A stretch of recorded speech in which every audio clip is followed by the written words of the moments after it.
முரட்டு ஆடு. ஒரு மலையடிவாரம் பகுதியில் சின்னஞ்சிறு வீடுகள் இருந்தன. அங்கு வாழும் மக்கள் தங்களது பிழைப்புக்காக ஆடு, மாடு இன்னும் பிற கால்நடைகளை வளர்த்து வந்தனர்.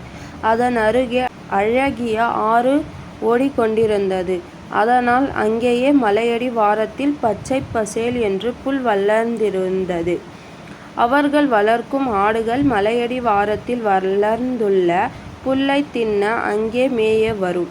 மாடுகளால் சரிவில் நிற்க முடியாததால் அவைகள் அங்கு வருவதில்லை. அங்கே ஒரு முரட்டு ஆடு இருந்தது. கொம்புகள் இரண்டும் வளர்ந்து முறுக்கிக் கொண்டு நின்றன. அது மேய்ந்து கொண்டிருக்கும் இடத்தின் அருகே வேறு ஆடுகள் வந்துவிட்டால் அவைகள் முட்டி தூர விரட்டிவிடும். ஒரு நாள் ஆற்றின் கரையோரம் மேய்ந்து கொண்டிருந்த ஆடு ஒன்று ஆற்றினோரம் வந்த முதலையை பார்த்து பயந்து தப்பி ஓடி முரட்டு ஆடு மேய்ந்து கொண்டிருந்த இடத்தின் அருகே வந்துவிட்டது. முரட்டு ஆடு ஓடி வந்த ஆட்டை பார்த்து, நான் மேய்ந்து கொண்டிருக்கும் இடத்திற்கு நீ எப்படி வரலாம் என்று கோபமாக கேட்டது.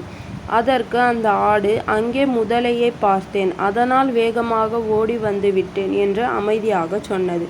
முரட்டு ஆடோ அது சொன்னதை கேட்கவில்லை. ஓடி வந்த அந்த ஆட்டுடன் சண்டை போட ஆரம்பித்தது.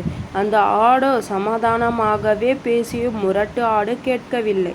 வேறு வழியின்றி அந்த ஆடு முரட்டு ஆடுடன் எதிர்த்து நின்று சண்டையிட்டது. மலை சரிவான பகுதியில் இரண்டு ஆடுகளும் சண்டையிட்டு கொண்டிருக்கும் பொழுது முரட்டு ஆடு கால் சறுக்கி ஆற்றில் விழுந்தது. ஆற்றின் கரையோரம் வாயை பிளந்து கொண்டு காத்திருந்த முதலை அந்த முரட்டு ஆட்டை கவ்விக்கொண்டு ஆற்றுக்குள் சென்றுவிட்டது. நீதி: நான் தான் பெரியவன், தனக்குத்தான் எல்லாம் தெரியும் என்ற ஆணவம் திமிரு இருத்தால் நஷ்டம் நமக்கே.